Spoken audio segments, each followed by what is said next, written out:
recorded. That's allow us to share the content later on in the week. We've got a recap day at the weekend. So if it's something that you're not keen to be recorded, then you could kind of catch up at the weekend if you want to kind of hear the talk, or you could just kind of not kind of talk and participate. But it's just to let you know that it's being recorded today. So we'll make a start. My name's Debbie Rennie. Some of you will know me, some of you won't. I'm the manager of Aberdeenshire North Food Bank. Just for 2 years, and prior to that kind of volunteered with the food bank, and I've got a kind of background in community education and social work and things like that. So a few months ago, when we were talking about, I think I've maybe dipped out. Can folk hear me? Yes, hear me? Yeah, I dipped out, I think. Okay, great. So a few months ago, ourselves and a number of partners thought it would be a good idea to put together a kind of week on challenge poverty. I must admit, as this morning has kind of loomed and given a talk to people that I don't know and can't see, it seemed like less of a good idea. But here we are, and hopefully you'll get something kind of useful to take away from it.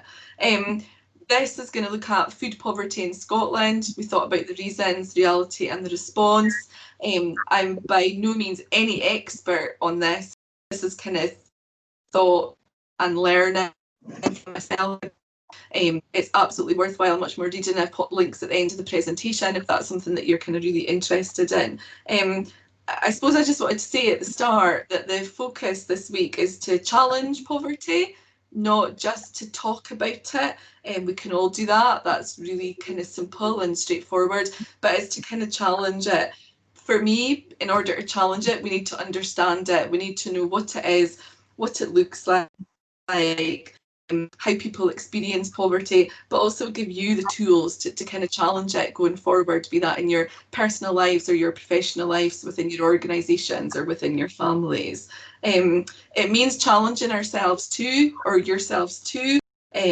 For those of you that don't have lived experience of poverty, it's that challenge to yourself to really understand what it means. And for those of us that have or do live in poverty, it's to make sure that we all, that there's no shame or stigma, but to know where to kind of seek support and seek services. So that's just a kind of, I guess that's the kind of introduction.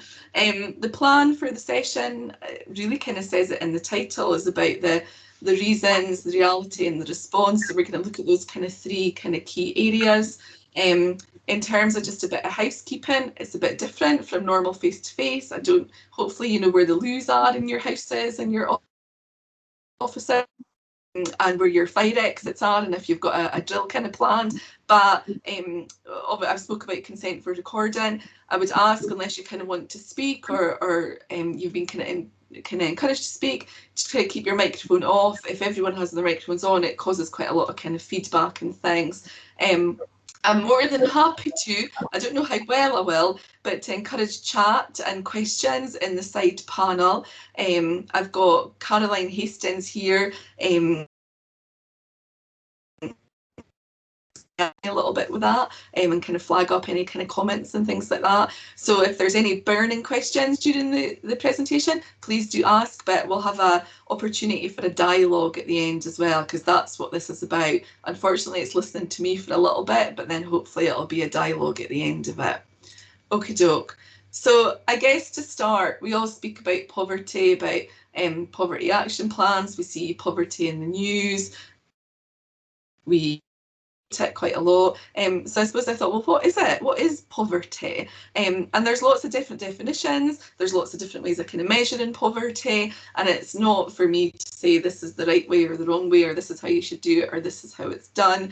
But I thought it was just helpful to kind of think about it in terms of what does it mean, or what does it mean there is, and what does it mean there kind of isn't? So I think the kind of obvious ones is about lack of money or material possessions, but it's also things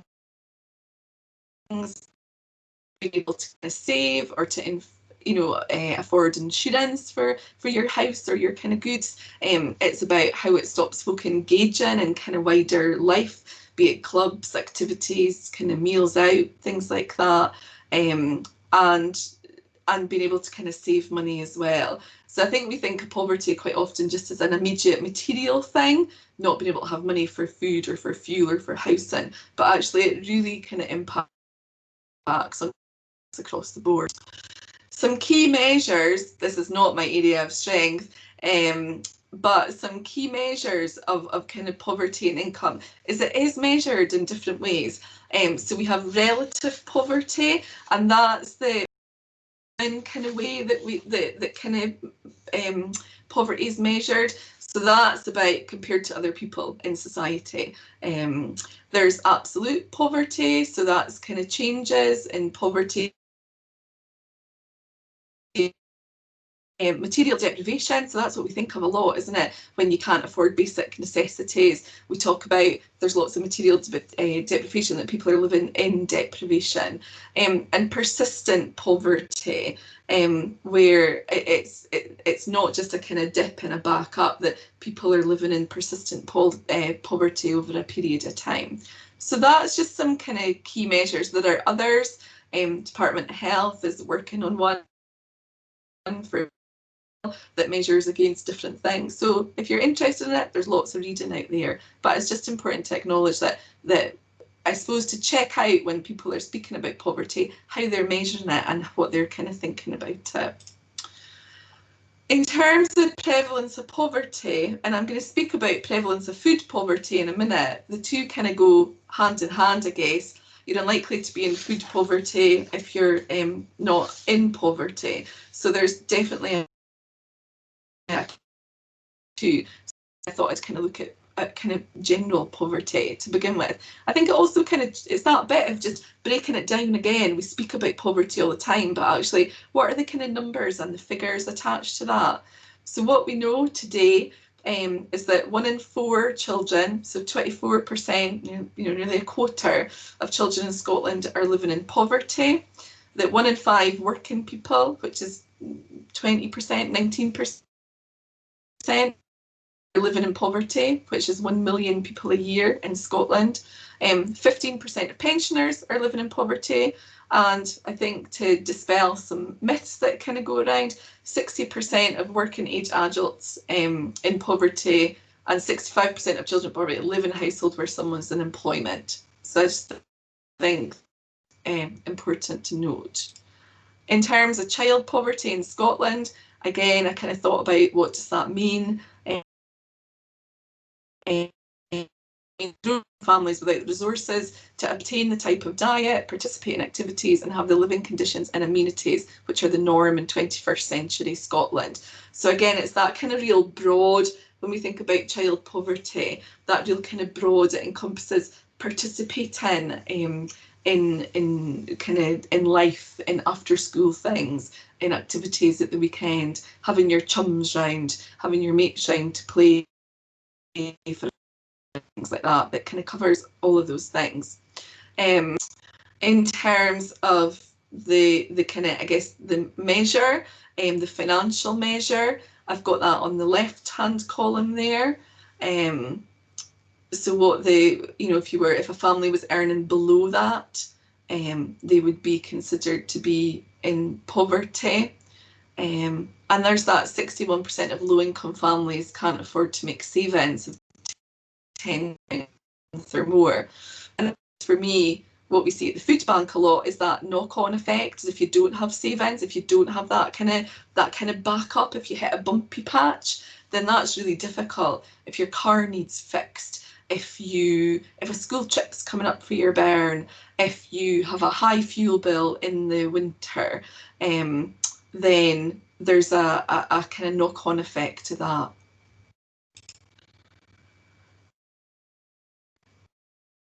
Kind of definitions of food poverty or food insecurity, how it's often called. Again, there's lots of kind of different definitions or kind of ways to think about it. My preference from a menu for change is at the bottom. It's a kind of measure of it and what it may look like. So from mild food to insecurity to moderate to severe. So you've got the mild food insecurity where you're next month? Am I going to, you know, how's my budget going to be? How's my household budget? Am I going to manage that? I know I've got this coming up. That's going to kind of squeeze the budget, and that makes me a bit worried. To moderate food insecurity, where the kind of food quality, what you would want to buy, you can't. So the quality of food starts to get compromised. And then kind of sliding into kind of more moderate food insecurity, into severe, where reducing quantity, skipping meals certainly, to make food to last kind of longer. And then severe food insecurity are those people who experience hunger because they don't have enough food to eat. They don't have enough food to sustain themselves. So I think that's quite because we do, I guess, lots of us in different kind of areas or different experiences may think of food poverty as different in relation to our own experiences or to the area work. Scale to think about when we're speaking about food poverty, food insecurity. What is this actual person experiencing, or what are we trying to do with any kind of work that we're doing? I won't read the rest out. You kind of had a chance to read it whilst I've been talking. Is my network dipping in and out, or is it okay? It's a little breaking up now and then, Debbie, but small parts. We can gather what you're saying, but there's a little bit of interference, yeah. Okay, it keeps coming up that I've got a bad internet, which I've not had all morning, obviously, but we'll see how it goes. I can try and go on a hotspot if it's a problem. So thinking about, see, this is where my presentation crashed this morning. So this was my note to myself of what to put in. I've not managed to correct that bit. So apologies for that. The Scottish Health Survey in 2019 showed that 9% of adults experienced food insecurity. Now, we don't know where they were at that sliding scale of kind of worried about food through to kind of skipping meals and having hunger. But what that means is kind of over 380,000 adults in Scotland last year, at least, were worried about how they were going to feed themselves and their families.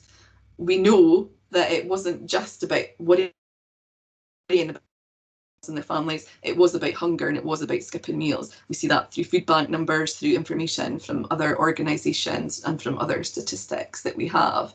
So that's just, and I know it's a lot of kind of numbers on the screen, but I just think that's quite a profound amount of kind of adults to be worrying about where's my next meal coming from? How am I going to put food on the table next month?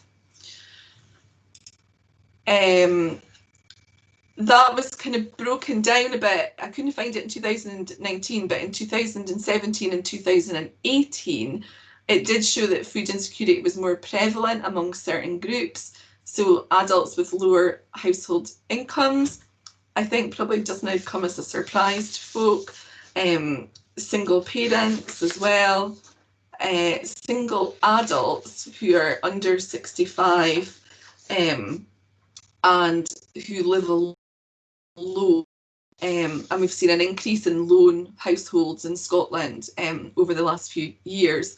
Adults with disabilities and with younger adults as well. And it was just a kind of, it made me think about, this is our, I'm pointing, you can't see me pointing. I know there's a way to do a pointy bit. In the pie chart, let me just let somebody in. In the pie chart here on the right, what you'll see, that's a breakdown of our, so Aberdeenshire North Food Bank's kind of stats, if you like. So these are household types, and this is since we started in 2013, so it covers the last 7 years. We're able to record kind of certain kind of data information, if you like, and this is the kind of household types that we have fed or provided food parcels to. So 55% we know are single households. So that kind of fits with what the Scottish Health Survey was saying. 16% we know are single families, single parent families. 12% are families. 12% are couples. and then 5% are other, which will be that we've not known, that we've not been able to record it. So whilst that it doesn't have any kind of value of just interesting that our kind of household numbers fit with what the kind of health survey had said. We also know we don't record disabilities within our data collection system, and we know that in terms of kind of age groups, that over 65s are really underrepresented as food bank users. In terms of reasons for folk using our food, that the kind of top reason at the minute, and it has been for a few years, is low income, which can capture quite a lot of things. And then the second and third things are benefit changes and benefit delays. So we'll speak about that in a little bit more detail. So we've kind of spoke about what poverty, or definitions of poverty and definitions of kind of food poverty and food insecurity, which is fine, and we could talk all day about what it is and definitions of it. But in order to kind of challenge poverty, I guess we need to really think about what the kind of causes are and then what we can do about those causes of poverty. So this is from the, again, I don't have my reference here because my problems with my presentation. This is from the Joseph Rowntree Foundation. It's a kind of toolkit about framing poverty, about how we talk about it and how we think about it. So what we know and what I'll speak about is that the causes of poverty in the main is this kind of folk getting locked into poverty. We've got benefit freezes, so benefits kind of staying the same, not increasing with inflation or cost of living. We've got increasing housing costs. We've got low paid and or insecure work, and then the rising cost of living. So you can really see, I think it's put on the screen of how this really squeezes people, and when we're speaking about folk who kind of save at the end of the month or kind of forward the insurance, that's because folk are kind of tied into this kind of squeeze of these kind of factors. I know that I've dipped out a wee bit, hopefully you can still hear me. So to break that down a little bit more, I've pulled, and this is about food bank use. What it helps to do is just kind of, I guess, a bit of a deeper delve into those kind of reasons folk are locked into poverty. So these are the three kind of main reasons for food bank use. So this was research conducted by the Trussell Trust last year, and Menu for Change, which is another kind of a group of charities and organisations who campaign against poverty and food poverty. I want to highlight these kind of three as the kind of main drivers for not only food bank use but for food insecurity and food poverty, because what we know is the majority of people who are in food poverty or experience food poverty won't use a food bank. So we can speak about our numbers of food bank users, and it certainly shines a light on that. But actually, we know that the majority of people who are experiencing food poverty won't use a food bank. So that's just kind of to think about and to kind of bear in mind. But this was just a kind of helpful few slides to help us think about it. So benefit system, again, remember that was kind of one of the kind of locks for people, or the squeeze factors for people. So problems with benefit system, key benefit problems were a reduction in the value. So it's that kind of cost of living bit and kind of meeting rising costs, and also the benefit system itself in terms of sanctions and benefit debt being repaid through. So that was the main driver for kind of food bank use, so therefore food insecurity. Another was ill health, or a kind of life event or a life experience. So Menu for Change also found this as well. So bereavement, caring for others, redundancy, or losing your job, term health issue or a sudden health issue. So it's that one challenging kind of life experience. And if we think back to what we thought about for folk who, if you're not able to save money or have that kind of buffer in place, then if you lose your job, then you're not going to have that money in the bank to tide you over until you're in your next employment or things like that. Or if you suddenly have to care for a child or for a relative, then you're not going to have that buffer until benefits. Real kind of pressure point for people.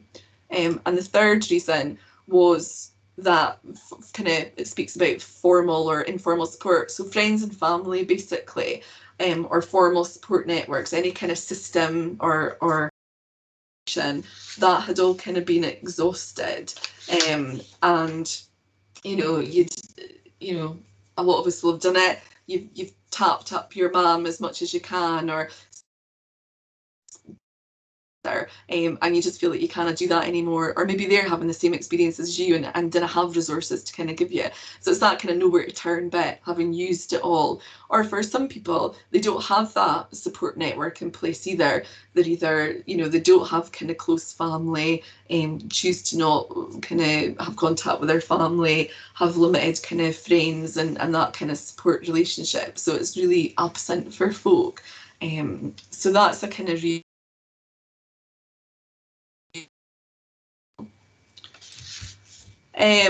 so this is meant to look a lot prettier, but I was able to get the information on the slide at 11, which was interesting this morning. So the kind of reality of it, so folk are hungry, we know that.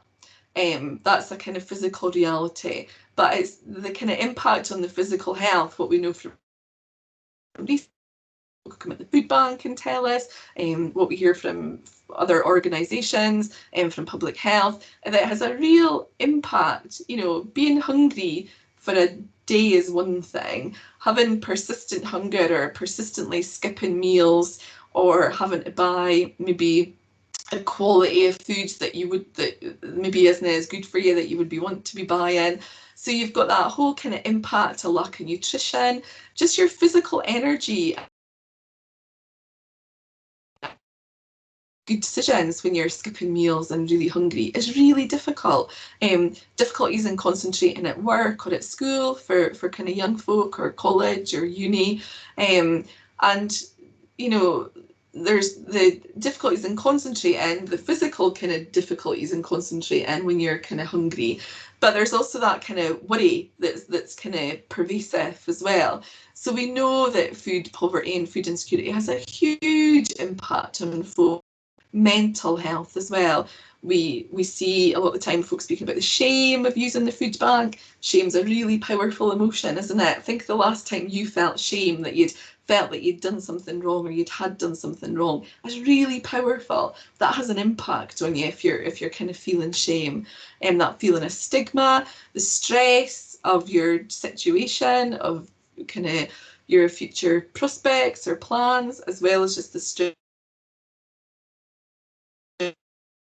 to kind of speak about your most kind of difficult things. Anxiety comes with that. Social isolation as well, and we know in turn that has an impact on folks' mental health. If you're socially isolated, it also reduces your informal networks for support if you're socially isolated. But we know from the kind of Scottish Government stats that I think this is from I had my reference on this as well, I think this is from the kind of 2019 child poverty stats, that 51, so half of the households that were living in poverty didn't have a small amount of money to spend each week on themselves. Now that's a hugely, we do like a treat. It does help our mental health. We like to go to Costa's, we like to get our whatever from the shop, we like to subscribe to our kind of whatever we do. So to not have that, pounds the kind of the impact on their mental well-being. And for families, 10% of those households couldn't afford to have friends of their children ring for their tea or a snack once a fortnight, which I think kind of speaks for itself in terms of the impact on children and young people, but also as a parent, how that would feel as well. So that, again, this is something that we could do a whole talk on, the kind of the impact of kind of food poverty. It's a session within itself, but I am just trying to provide an overview. This was just some feedback that we had got, and when you read lots of research reports, either by Trussell Trust, by Menu for Change, Child Poverty Action Group, Scottish Government, the kind of the themes are the same. But this is feedback that we've had this year, happens to be during kind of COVID-19. It was about, and it just kind of reinforces, I guess, what we were saying. How are folk feeling? How's their kind of mental well-being? So that scared to eat anything in case I run out of food. It's that real kind of planning and having to manage that. Paying bills are more important, and that makes it really difficult to get out the house. So that's social isolation again, isn't it? Not being able to take part in society. Feelings of shame, embarrassed, sad. And what would they have done without emergency food? Skipped meals. Boiled pasta, which is that bit we were speaking about in terms of nutritionally balanced food and kind of access to it. And that not a lot I could do. That real feeling of kind of helplessness and powerlessness really impacts on folk. So that just kind of helps us think about, I guess, a little bit of the reality of kind of living with food poverty and kind of food insecurity. As I've said, we can look at the definitions, we can look at the stats, we can look at the reality, all of which is fine, but we also need to look at what we can do about it as well, and kind of what can be done about it, because we're challenging poverty this week, so we need to remember that. Whatever we do, whoever does it, be that kind of me as a kind of person, as Aberdeenshire Council, as a local kind of government, we need to have the bear in mind these kind of dignity principles. So I'll let you read that. They're fairly kind of self-explanatory. She says looking for her notes, but it's not in from her slides. So these are from 2016 from the Scottish Government. There's ongoing and current work like the sustain food-based kind of groups as well speak about these kind of dignity principles. So we're not going to get it right unless we do these things.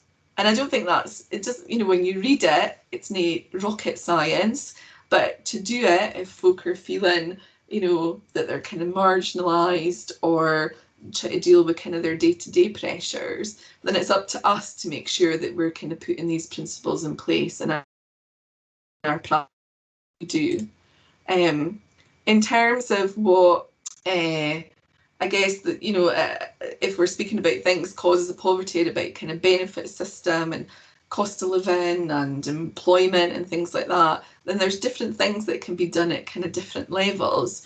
So certainly suggestions from the Menu from Change and other poverty action groups, and as well as other recommendations to these as well. It's about support for those who develop ill health and the impact this has. So those folk, remember the food bank use, one of the main drivers was folk having a health crisis, which could include a health crisis, really drops folk into food insecurity. So something that provides that kind of buffer or kind of net there, and encouraging job security and payment, ending 0 hours contract, and legislating for a real living wage. In terms of the Scottish Government, remember that the benefit system as we know it isn't devolved within Scotland, it's kind of UK government, and this isn't about being political and speaking about a Conservative government. This is about things that any government needs to put in place, not this government or not the SNP as in government, but about any government, be it in UK or Scotland, that are in power. So for Scottish Government currently, it's about, they have introduced a kind of poverty and to act as a kind of buffer. And some have been rolled out already and some still to kind of be rolled out, but it's about how they monitor that and make sure it's doing what they intended it to do. That's really important. You can't just put something out and then not monitor it or kind of measure. Although the government are kind of actively measuring kind of poverty and food poverty. So looking at devolved, so things that are the Scottish employability programmes that are person-centred, rather than a kind of established programme that folk need to fit into, employability programmes that fit around the person, if you like, and invest further in welfare rights services and making them accessible in communities. And I think that's Aberdeenshire, for example, is a really rural local authority. So it's about making sure that folk across Aberdeenshire can access welfare rights services. It's about how outreach is done or digital access, which is another kind of pressure for folk. So it's about thinking about those sorts of things. In terms of what employers can do, if you're an employer and you're listening to this, is paying at least the real living wage to all staff.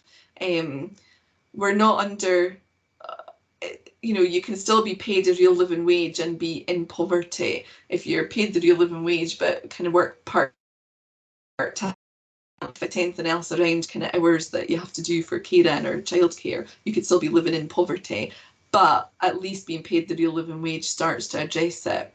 Ensuring staff have guaranteed hours, that's things like getting a 0 hours contract and predictable rotas. That lets folk plan. What's my monthly income next month going to be? Well, I have no idea because I'm on a 0 hours contract, compared to, well, I know that I'm guaranteed these set amount of hours and I can kind of work around that. Making sure that employment standards and staff are aware of their welfare rights are available to staff as well, so that they can access that information, which kind of makes sense, I think. In terms of what we, local authorities, charities and community groups can do, absolutely make sure that we're working to principles of investment, dignity and respect. It's that really joined up work that we need to get better at, working across all sectors as well. So really kind of joined up referral pathways. If somebody comes in saying this is an issue for me here, that it's really well thought out about how we get them the support that they need and all the support that they need, not just the kind of one thing there and then that folk are saying that they're needing. And there's work ongoing in that's really kind of hope giving, but we cannot take our eye off the ball in terms of what we kind of need to be doing. I suppose I just kind of back in, if we're thinking about what we can do, so that's about organisations, kind of local authority or charities or community groups. There's also the bit that we can do ourselves as people, as kind of human beings. And I suppose that's around how we think about stereotypes of people in poverty, how we kind of challenge that, the kind of language that we use. That's a really easy fix, if you like, for us individually. So I just thought it would be helpful to listen to my voice, which is patiently done, to listen to someone speak really briefly about their experiences of poverty and food poverty. So I will pop this on.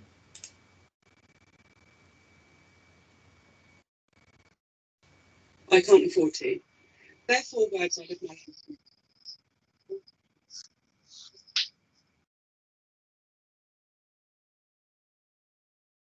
Debbie, we're not seeing that playing. Are you not? No, I think you need to just share that on a separate screen maybe, and open it in a separate window and share it with us. Right, give me 2 seconds. Sorry about that. Stop presenting this. I pressed play and it played for me. So I don't know if you've all got to individually. Oh, have you all got to individually press play? Try that, Sam. Yeah. The same, and it worked for me. I just pressed play. All right, okay, give me 2 seconds. Sorry about that. Yeah. No, it's all right. 2 seconds.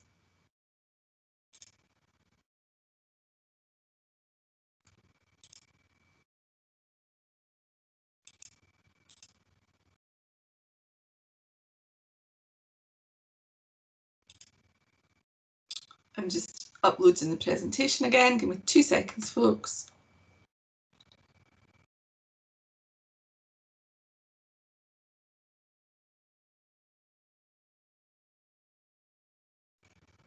Right, I don't know any quicker way than just clicking through it, so bear with me.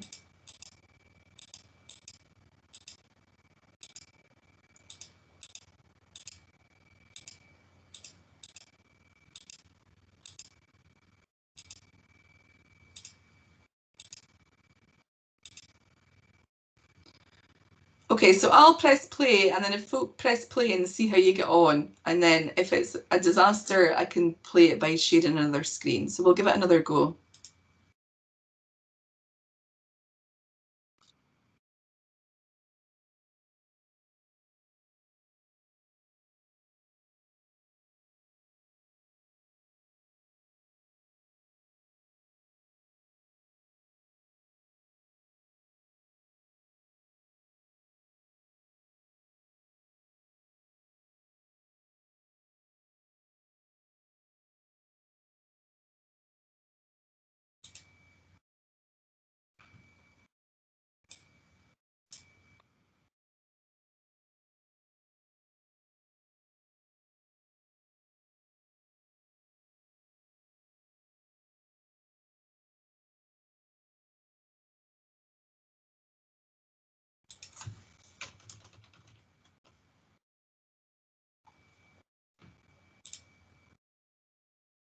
Okay, it's not working for some folk. What, I just need to admit somebody. Let me just get this going on my screen, and then I'll share that. 2 seconds, folks.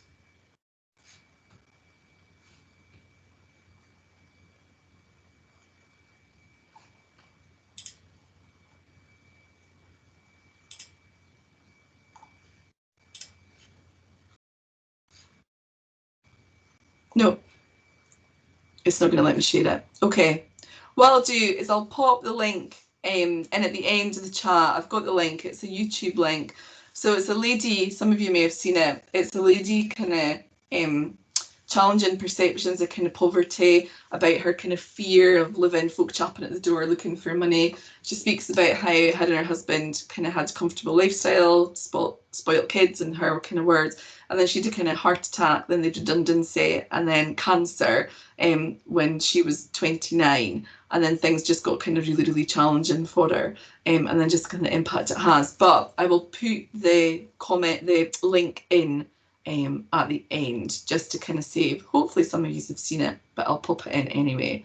We'll move on just so that we're not taking up folks' time.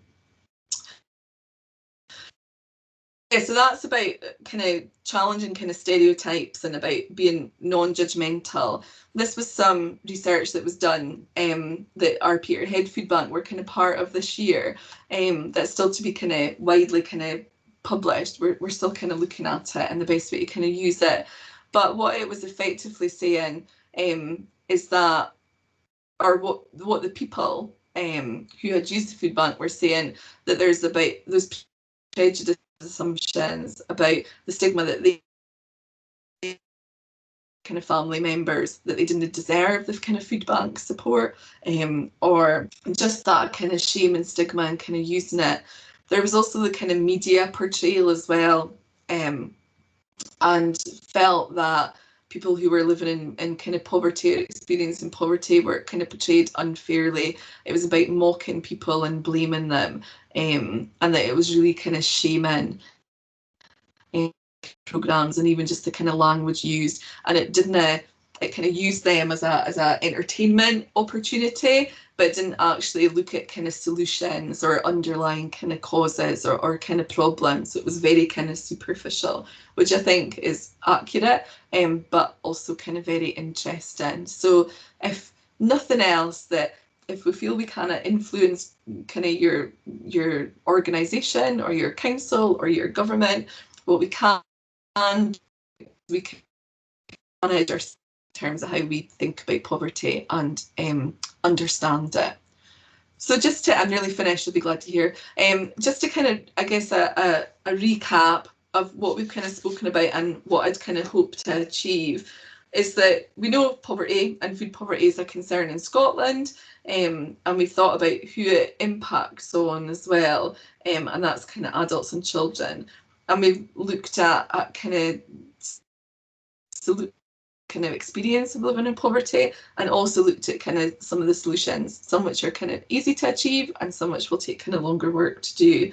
But it's about adequate and secure incomes. Think about this locked into poverty again. Adequate and secure incomes, that cash first basis, so that folk can seek support or kind of feed themselves in a dignified way.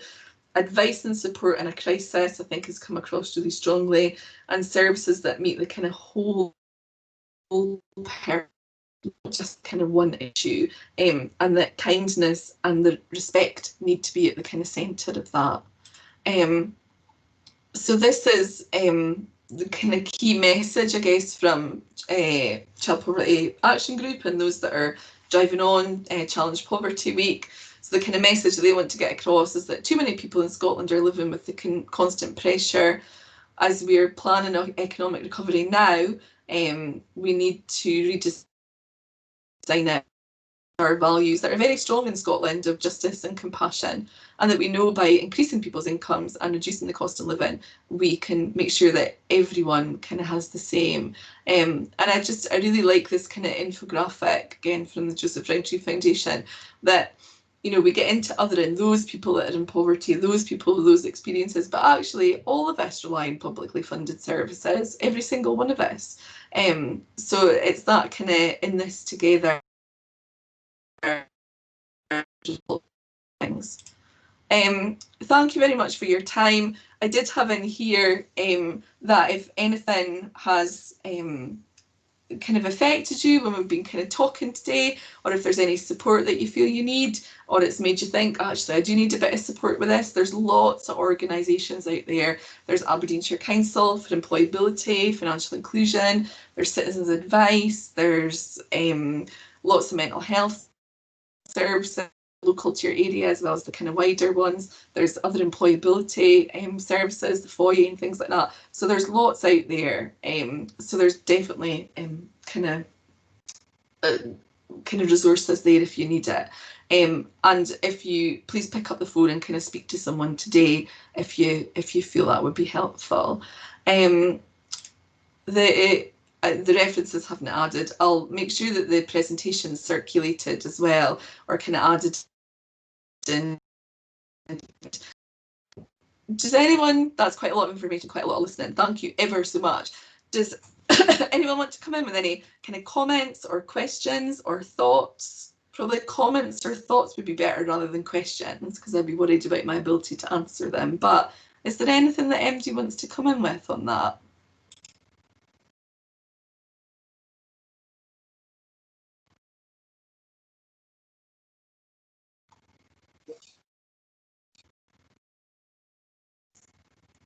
Somebody said thank you, thank you. Thank you very much for listening and still being here at this point.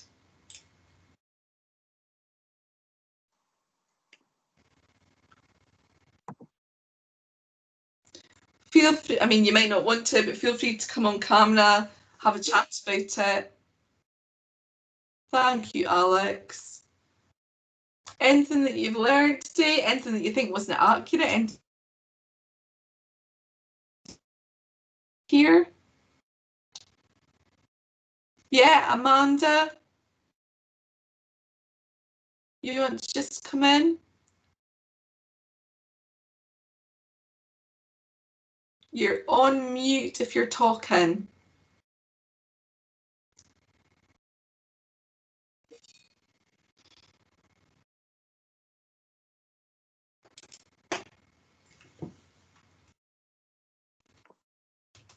Amanda, can MD hear Amanda? Amanda, did you want to come in?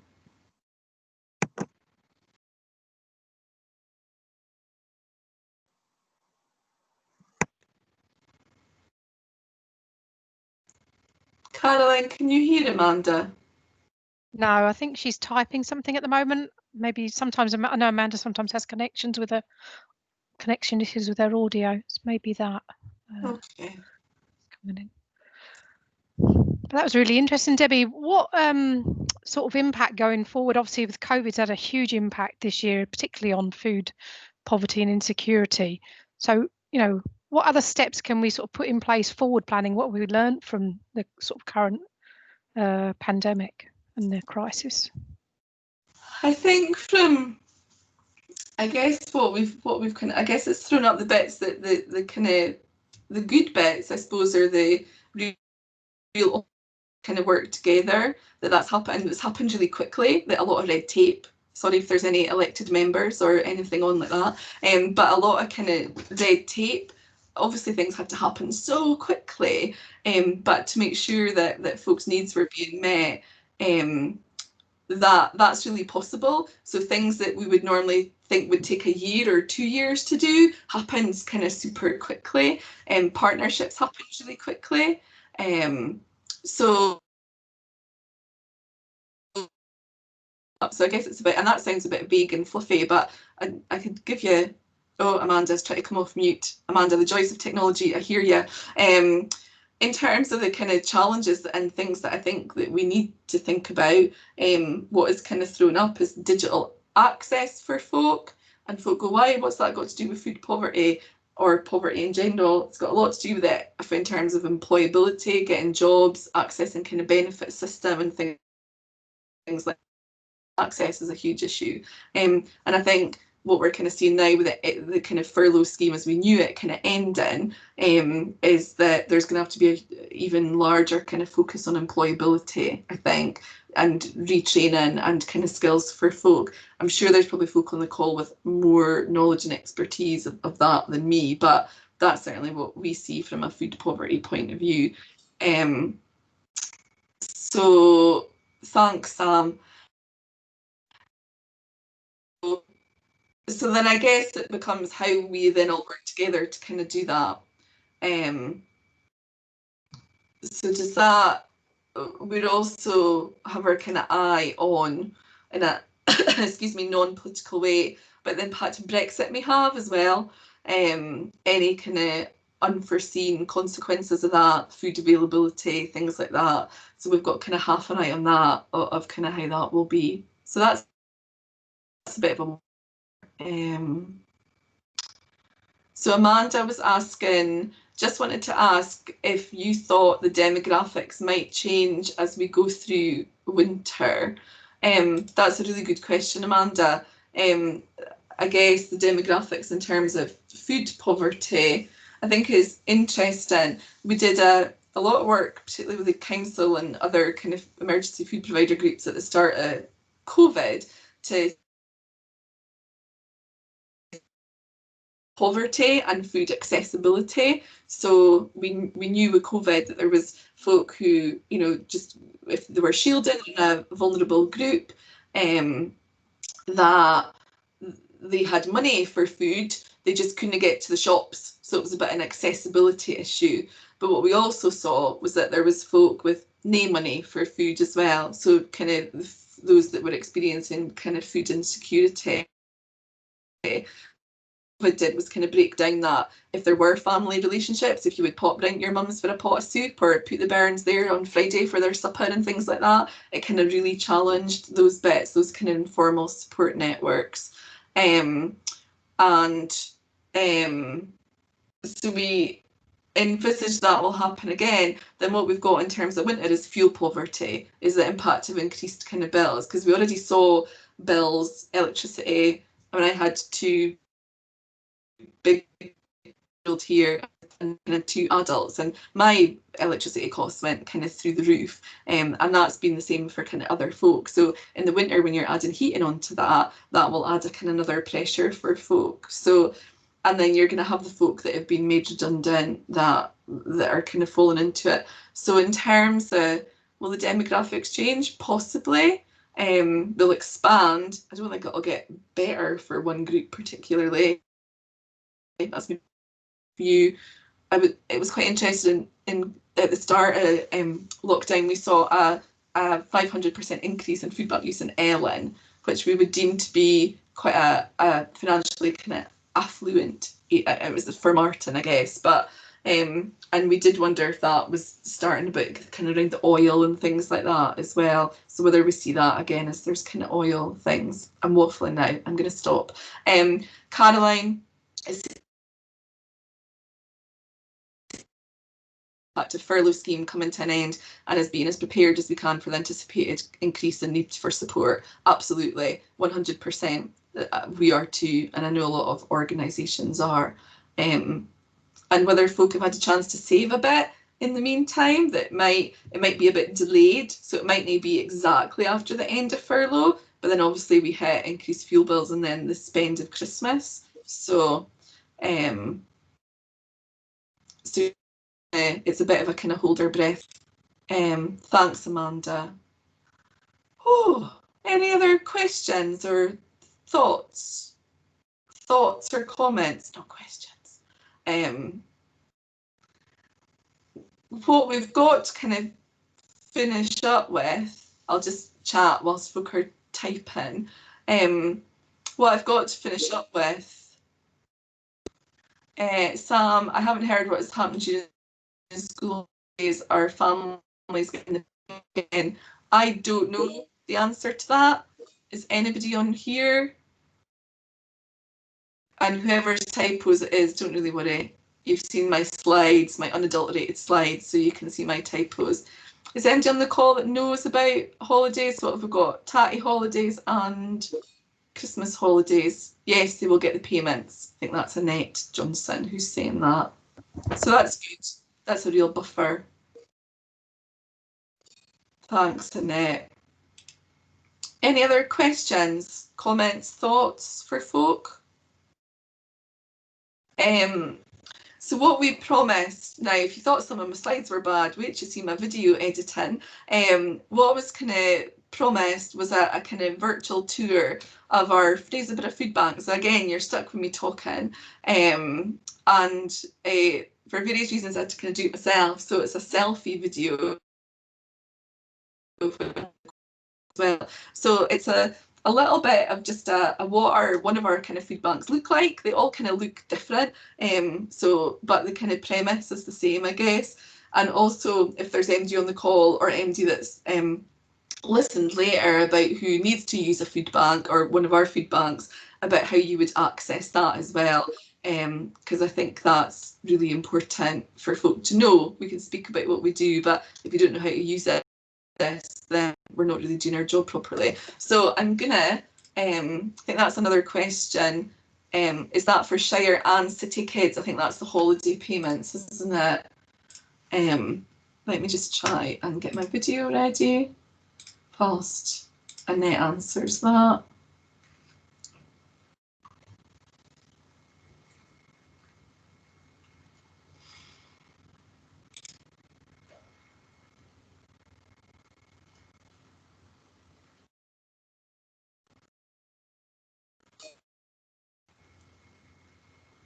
So for those of you that can't access your chat, Annette's saying that is for the Shire. However, I will find out about the city and get back to you.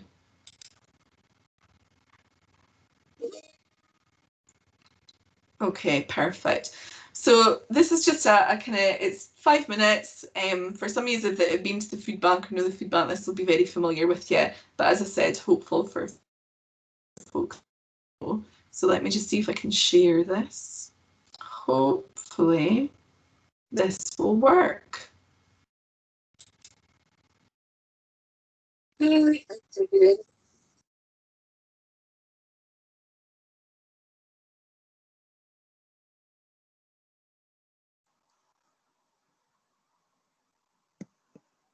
volume, Debbie. No volume. 2 seconds.